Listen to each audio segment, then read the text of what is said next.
Should he stay or should he go? Our annual opinions on VGK free agents next on Locked On Golden Knights.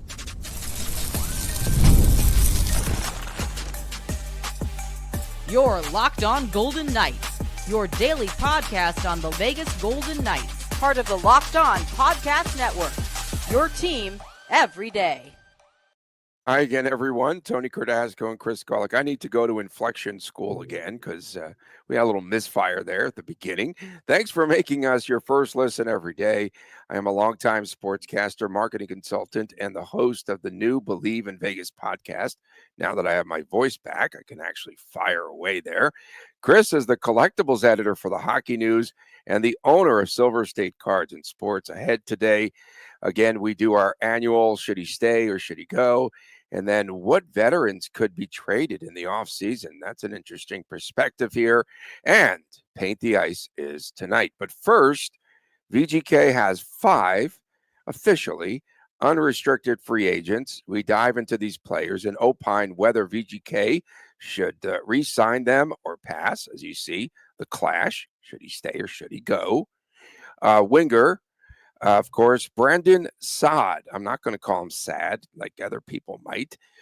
Played in 8 of 11 playoff games, no goals, 2 assists. And we know that on locker cleanout day, Kelly McCrimmon, I think, really likes him. The hurdle line was broken up due to injuries to both Saad and to Dorofeev. 14 points in 29 regular season games, which is pretty good after the trade. And again, McCrimmon and Cassidy, they really, I think, like him. 30 points total between Vegas and St. Louis, Chris. They paid a bargain basement price of $1.50 million. Will 2 years times $2 million work? And I say stay. It's tough because the Golden Knights, first of all, let's talk about the situation, and then we can dive in a little harder here. Basically, per Puckpedia, today, May the 20th, Golden Knights have approximately $9.6 million in cap space. That cap space does not encompass possible contracts for Reilly Smith, Brandon Saad, Victor Olofsson, Alex Holtz, Cole Schwinn, Tanner Pearson, Jonas Rondbjerg, Nick Hague, and Samsonov. So that's a lot more than $10 million in assets, what I just read off right there. So now, starting with Brandon Saad. Brandon Saad, first of all, his situation agreed to a mutual contract termination with the St. Louis Blues. I forgot what his AAV. I thought it was like in the $4 million range at the time. He walks away from that guaranteed money to take a short bridge deal, if you will. Golden Knights, Kelly McCrimmon picks up the phone. And 14 points later for the Golden Knights, Saad has a nice little run. Issue is with Saad, first of all, we'll start with age, 32 years old. That's number one. Number two, he did miss the final 5 playoff games, whatever. He played the first 8, 6, 5, 11. Missed 3. Yeah, missed the final 3 playoff games. So reliability, health. Saad's a nice story, but I don't think the Golden Knights come to term with him. I think Brandon Saad came to Vegas on a bridge, hoping to get one more 3-year deal, probably in the $3.5 to $4 million AAV range. Oof, yeah, and I think that would be overpaying him per se. Yeah, I think so too. 30 points, of course. Yes, he is aging some. Maybe he likes it here. Who knows? And the one thing that I confronted myself with when I went up and down this list is how many of these depth players will they actually keep? I think that's something that we need to pay attention to because they do have some other needs. As they need a big-time scorer still. Again, we talked about maybe another big and bulky defenseman, and we'll talk later about whether or not some of these veterans could be traded. But you have to wonder how many of these players that are depth pieces will VGK actually sign. And then Reilly Smith still has his house here. You have to make sure that that's a factor. Still the co-captain of the softball team. $1.88 million. Can they sign him for $2 to $2.5 million to keep him? 0.4 of the second goal, one of the latest goals ever in VGK history, the latest, right? Latest regulation. 4 points, 11 playoff games, 2 goals in game number 4 in the last series. And here's something interesting.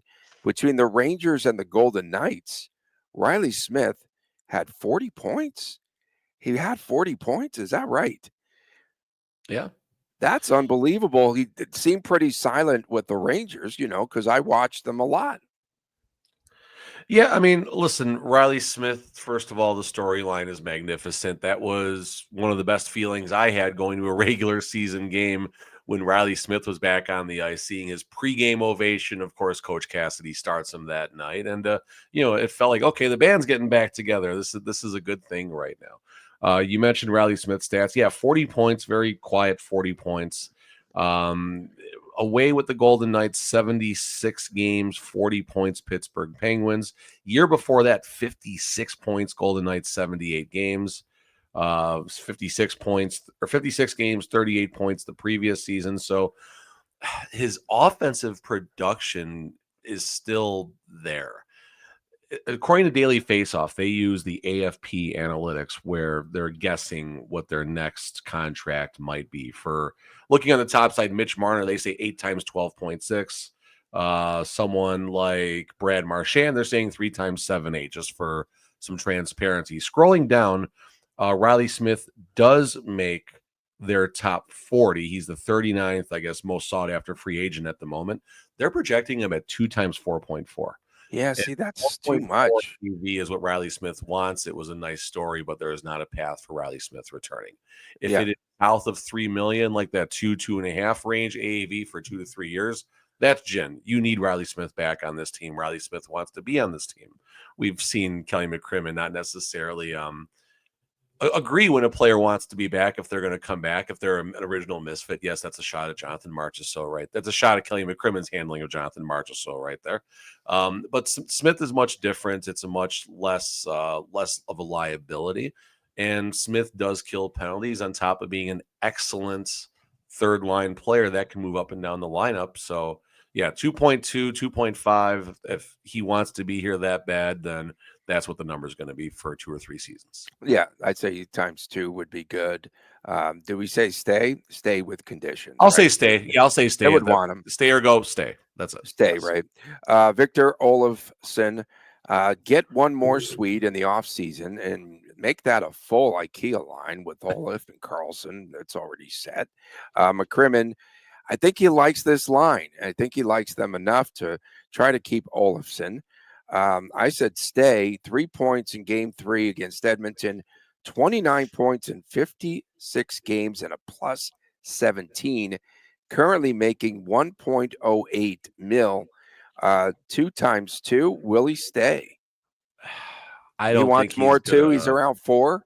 Another one of those guys. Like this you is can't when blame them, right?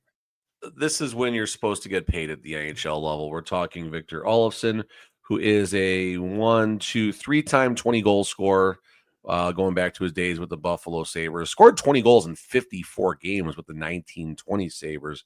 Very interesting stat line right there to point out. 28 goals with the 22-23 Buffalo Sabres.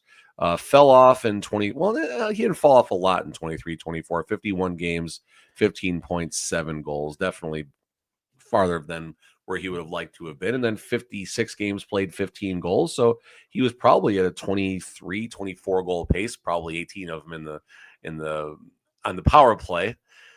Olsen came to Vegas on a bridge deal. I think he came to Vegas on a listen. I'm a worthy asset. Someone needs to sign for, 4 times 4. I think that's where he's going to hope to settle in the offseason. I don't see a path to the gold. I mean, Olofsson power play good. Olofsson 5-on-5 metrics. I don't know if I necessarily. Olofsson was a plus 17 last year. Yeah, plus 17. That's what I said. Yeah, that's pretty wild. I didn't see that coming. God, I didn't. okay. I know. No, that's good. I mean, should he stay or should he go? The answer is go. But if it comes in south of 3 million, which it's not going to, it's stay. All right, I'd say stay too. I think they want him on this team. It's part of the equation. Tanner Pearson, the PTO signing, bargain basement price $775,000.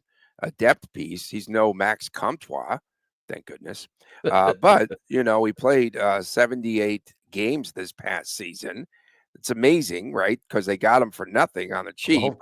20 27 points. Much better than we thought. And give him 2.5 and call it a day. I like what he did for this team this past season. 32 years old. That's the only concern right now. You look at someone in that age like a Brandon Saad as well. You kind of lump those two players together as far as concerns for what could happen. I mean, if you look at Tanner Pearson, I guess top line winger, right? Top line winger. He was Coach Cassidy's, I guess I won't say ace in the hole, but he was his last draw in a hand of a 5-card draw, right? He was that inside straight you're hoping to get. And Tanner Pearson did a good job in that role.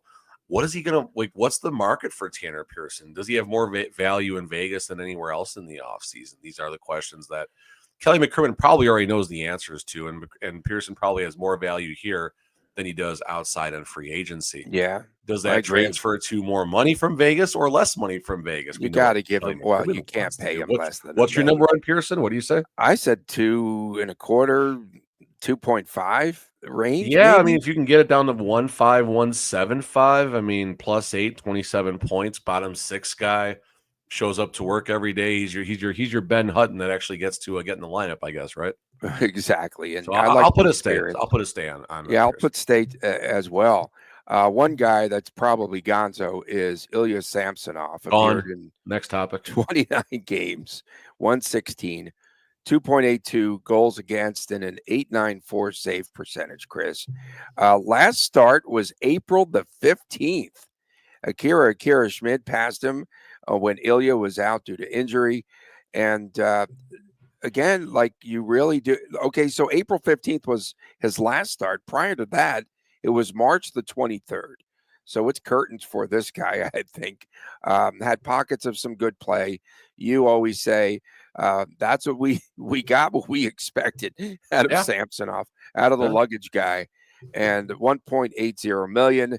And I say that is a pass. But is Akira, hips don't lie. Is he ready to play 30 games this upcoming season? No. The answer is no. Schmid, I mean, that we'll park the goalie. Yeah, that's parked. We'll park the goalies in the VGK system outside of Adin Hill. But long story short, Schmid was the second best option in Henderson, and I'll leave it right there so we don't spend much more time. But Samsonov, his projection AFP analytics 2 times 2.2. Have fun with that. Whoever wants to take on that, and listen. Samsonov checked the box. Backup goalie. He'll get it. He'll get the money. Of course he will. He's a goalie. He'll get the money. San Jose Sharks need a backup. Have fun with Georgiev in San Jose. He's gone. I think he's done. Georgiev. I gotta think he's done. Yeah, let's just say he's headed here. I heard he's coming to Vegas. No, huh? Who's coming? Georgiev? No, that's a joke. That's a bad joke. Henderson, maybe Henderson. They like to give up a lot of goals. Okay, we've got to move along here. Jonas Rondbjerg. What is his situation? Outside of the U.S., he's dynamite. Had 2 goals already for Denmark. And why do I want to call them Jonas Denmark? In any event, at the World Championships, he can't hit the net here. So I don't know what happens with him. Do you have a quick update? Really fast. Rondbjerg is what's considered a Group 6 free agent. There's certain conditions that have to be met. 25 years or older. When the contract extends when the contract ends, June 30th is that date. How old is he on June 30th? I think he's 26 now, so that's irrelevant. I believe I got to double check that. And then you have less than 80 career NHL games, but then 3+ professional seasons of 11 or more games, professional seasons defined as NHL or AHL. So I thought when I read this quickly, he does meet these to become a UFA. So I don't exactly know right there. So as far as Rondbjerg's contract right now, he is 875 league minimum, something like that. He's 766. He's 26 years old. He's peaked. I mean, honestly, I think Rondbjerg is just taking up a space on this roster. Go. No doubt. Go. Nick Hague, RFA, 364 games with VGK. 2.29 million. Someone's going to match an offer sheet with him. You have to believe. Just 26 years old. 68 games. Again, he's just been so durable. Doesn't matter. 12 points on the season. An elite fighter. Can we say that he's an elite fighter? Okay. Nick Hague, what are your thoughts? Tough one. Nick Hague maxed a credit card on his last deal, getting 2.294, 150,000 AAV. So he got as much as he could out of the Golden Knights. Nick Hague, Whatever was left, right? However much money he knew, his agent knew that was left. Nick Hague knows that he is one of the youngest defensemen on a very aging defensive core. 26-year-old. He's the youngest, actually, besides Korzak, who's obviously one of the reserves, I guess you can say. So, long story short, with Nick Hague, I think he has somewhere in the $4 million range. You lightly talked about the offer sheet scenarios. If someone did try and come in and offer sheet him, assuming the contract is between 2.3 and 4.6 AAV, the Golden Knights would get a second round pick from whoever comes in. So that's a tough thing to give up right there for Nick Hague. I don't know if a team wants to go down that route, but again, the Golden Knights have the first opportunity to make whether it's a 1-year deal to get to his UFA status, or if they want to just get him on a longer deal. How much? $4 million? I think he's $4 million. Yeah, I think he's in the. That was my range, guess. Yeah, $4 million. Yeah, and then I think 4 times 4. Lock it up. Stay. Lock it up. Yeah, they definitely need him here. He is part of the heart and soul of the best defense in the Pacific Ocean. And then, of course, you have Holtz and you have Schwint. Those two. They're going to get deals done. They're both staying. They're staying. That's easy. I think VGK is the only franchise that thinks that they have a ton of value. I know Holtz is one of your favorite all-time VGKs. Coming up next, which veterans could be traded. We know that there's going to be some changes here in this organization, and we'll get to that when we return right here in this edition of Locked On Golden Knights. Looking for a snack that's both delicious and nutritious? We'll crack open a good source of protein today with wonderful pistachios, and they are everywhere, wherever I go in the Valley. Of course, in every convenience store and all of the supermarkets here. Easy to find there, and definitely the highest protein, one of the highest protein nuts, I should say. Each ounce serving has 6 grams of protein.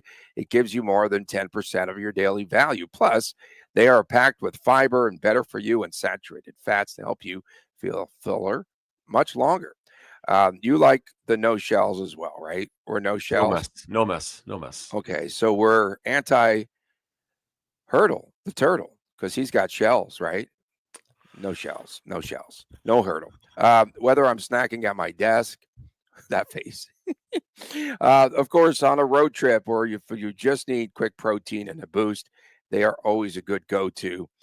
But if you do like to crack open every shell, you get that satisfying crunch, and the in-shell options are a classic favorite. And the no shells, again, for grab and go, satisfying crack of opening each shell. It's like snack mediation.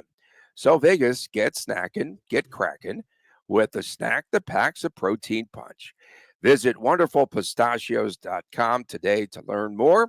Get crackin', Vegas. Visit wonderfulpistachios.com.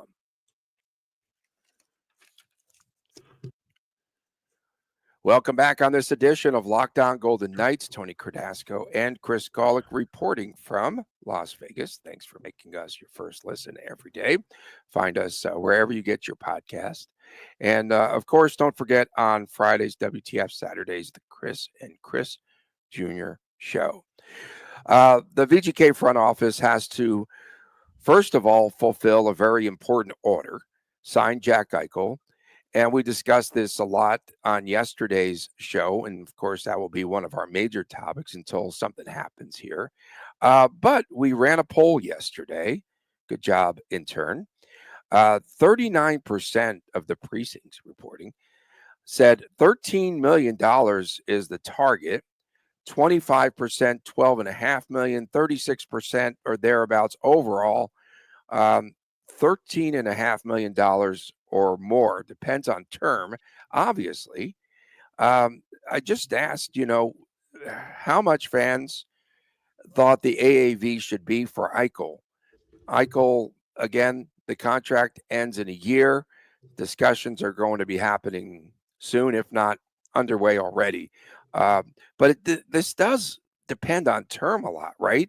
Does that AAV start to come down if he goes for 7 or 8 years, or do they have a number in mind and it's like take it or leave it? If you're Camp Eichel, you're starting at what, around 14 at Eight the times bargaining 14. table? 8 times 14. You're starting there, right, at the 100%. bargaining table. Okay. And you're not giving much up.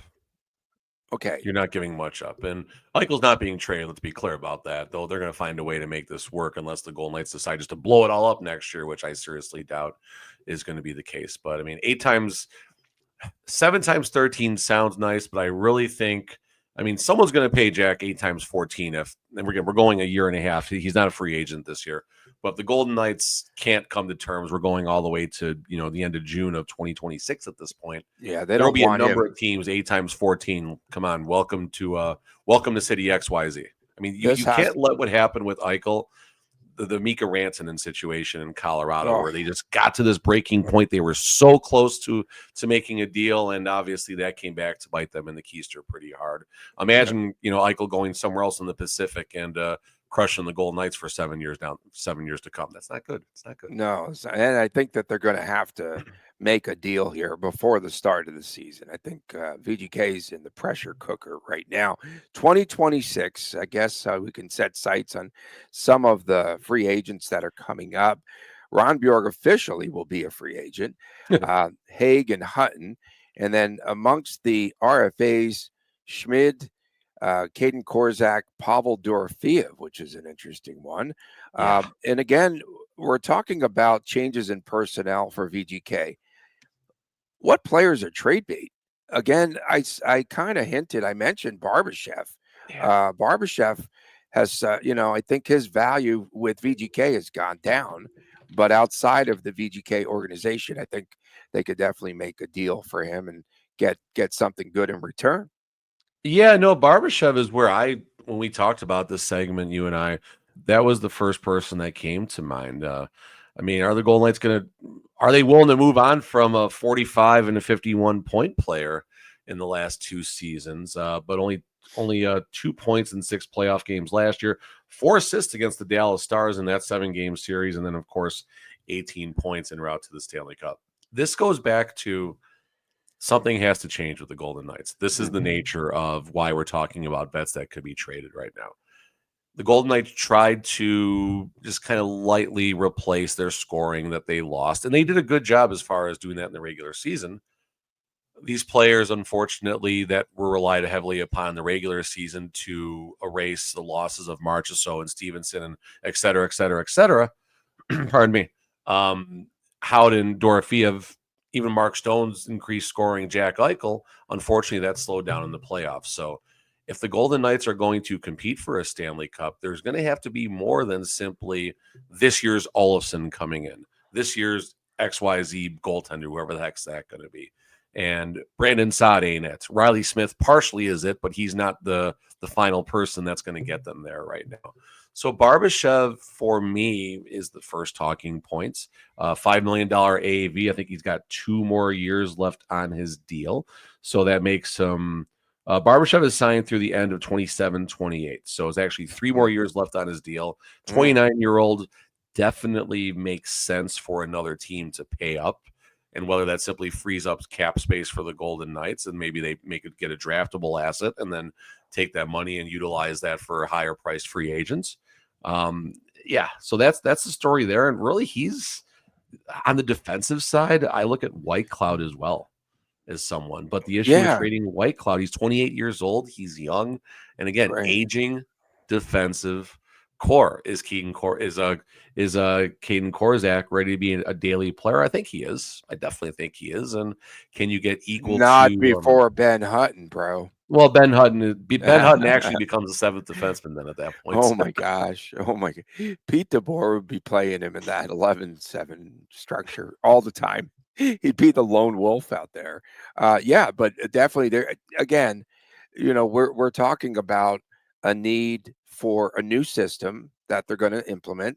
Seems like shoot first. Yep. Shoot first mentality. Barbashev This is served a great Cassidy. purpose. To be clear, Tony, hold on. This is Cassidy making these statements, not us saying what we think Cassidy should do. These are Correct. statements made by Cassidy in the locker cleanout. Sorry to cut you off. Right. No, and it's personnel driven. It's personnel driven. He said it himself. And so personnel means to me, they don't have all of those pieces to fit into a new system. And I talked last year about Cassidy being predictable. Remember? I was a ton. Is he going to be too predictable this season? Teams are catching up. You go low to high, and it's the same structure all the time. Yeah, that's interesting. So we'll see what happens here on the trade front. But there's going to be some moves here, and I don't think we should be surprised if we see any of these players move. No, I mean Not at all. this goes back to the title of yesterday's opening segment. Change is inevitable, and for there to be change, it's not just simply okay. Who's this year's Olofsson out there, and all the players are going to stay. No, it's definitely not the case, and I do think at least if the Golden Knights are going to keep this Stanley Cup window open, which I think is a little more closed than people want to acknowledge. Not closed, but the window certainly is much more shut than people think right now. I mean, it's open a little bit, but it's closed about 5/6 of the way. So the Golden Knights definitely need to do something. Look at other players. I mean, no, Carlson's not getting traded, Tony, as much as you want to talk about that. Brett Howden just got that deal. That would be very odd to trade him, although his stock is no higher than it is today. Dorfiev's not going anywhere. Kolasar wouldn't bring anything back in a trade. Right. Petrangelo's not going anywhere. Hannafin's not going anywhere. Theodore's not going anywhere. McNabb isn't going anywhere. They like Hannafin too much, man. Nick Hague could be an interesting situation for a possible trade too. That's the other side. I mean, I guess maybe the topic isn't which vets could be traded. It's Whitecloud or Hague. One of those two are not returning next year. Which one's it? Yeah, Whitecloud suddenly this season had some spice in his game. I mean, he went after players and he was physical and trying to play a different sort of game. I thought for Whitecloud. Yeah, but at times I don't think it worked too I'm well. sorry. Either. Why didn't I call him McLeod? That's what they called him. There's coming up Ryan next. McLeod, so maybe that's what you thought. I mean, no, yeah, on TV that's what they called him. Remember 13. I mean, +7. Whitecloud got back to the right side of plus minus. +7. 4 goals, 9 assists. He gets the job done. Just at times he's losing those. I mean, he lost that important board battle against the Oilers. Was that the road game? Oh yeah, behind game the net. 3, that right? one Was it game 3 or game 4? I mean, I think it was game 4. Draisaitl caused a turnover behind the net. And man, I think that was game 4 where he lost 3-0. That was rough. He lost, and that's part of Whitecloud's game. Okay, coming up next, the Goalies prepare to paint the ice tonight at T-Mobile Arena. We'll talk about what art they have sketched out next, right here on Locked On Golden Knights. Back on this edition of Locked On Golden Knights from Las Vegas, Tony Cardasco and Chris Golick reporting. Thanks for making us your first listen. Please subscribe to our Locked On Golden Knights YouTube channel. And, in 2017, VGK did not paint the ice. Picture this, me going ballistic. You could never envision that. How come they're not painting the stinking ice? I was going bananas, and that's they were really stealing a lot of my tweets on Twitter. It was Twitter back in the day. And then finally, I think the next year they did it. So did the Golick family, did they sketch out what are you painting there tonight on the ice at T-Mobile Arena? It's usually something family driven. I usually don't grab the paintbrush. I'll be honest about that. I let the kids. Wait. You don't even paint. Sometimes I do. I don't know. So how could you say you painted the ice? Fair enough. So the first at least one little brush stroke, bro. There you go. The first year they did paint the ice was the not a major year, and they were clear. What year was that? 18 or 19? I was going. That was after the 18-19 season. Okay, yeah. So 2 years later, I was going nuts on the radio when I actually had a voice back then. So they make the announcement: don't do anything controversial on the ice, no swearing, whatever. Or they literally had the scrapes ready, and they would scrape it off. So I just put not a major out there, and of course, it took them no more than 3 minutes. The second we walked away to scrape that up, they scraped it off. Oh yeah, they scraped it. Anything controversial, they will scrape off. If someone draws a chalk outline by Braden McNabb, they'll probably where he got hurt in Game 3, they'll probably scratch that off. So I mean, I get that. I mean, can I write locked on? Locked on was here. That would get scraped off before I even got to the V, I think. Really? But no, listen, it's a fun event, and this is like it's win, lose, or draw as far as the season goes, Stanley Cup or nothing. It's just the perfect way to end the season, right?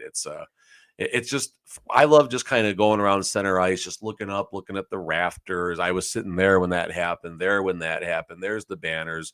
That's where the team walks out. It's really the ultimate fan moment where you get as close to full access to T-Mobile Arena. I mean, you're on the floor, on the ice, and everything, but you get to go to this sacred place that very few people get to go to. So it's awesome to be down there. I will say T-Mobile feels smaller when you are actually on the ice looking up. Like you feel like it's this huge arena when you're sitting up there, but when you're actually on the ice, like you can see a lot, and you get the perspective that the players can actually see your face, whether you're down in the front or way up in the back. It makes you feel like your voice is heard when you're in the arena.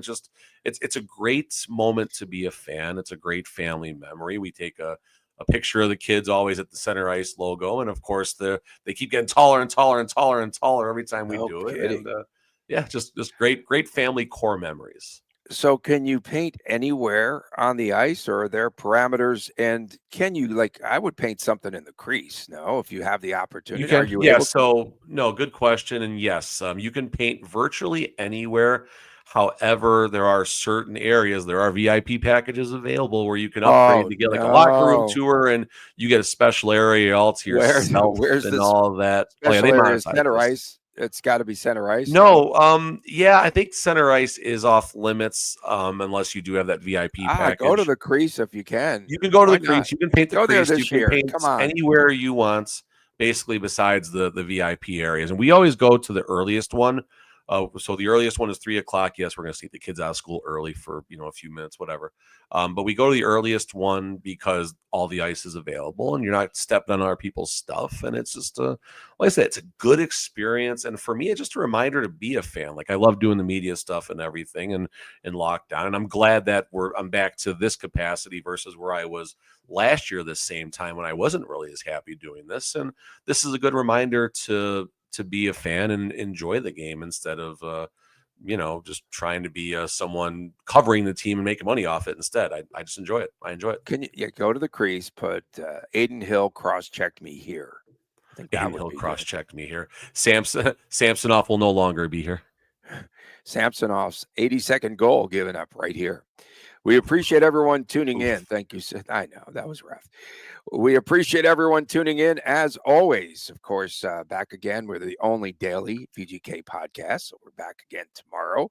We'll have a report and an update on painting the ice tonight for the Colic fam. And of course, much, much more. We've got so much to unpack here in the off season. Fridays, WTF. Saturdays, Chris Times Chris Jr. show. Please subscribe to our Lockdown Golden Knights YouTube channel. From a man, Chris Golick, I'm Tony Cardasco from Las Vegas. We'll see you tomorrow right here on Lockdown Golden Knights, and please take care.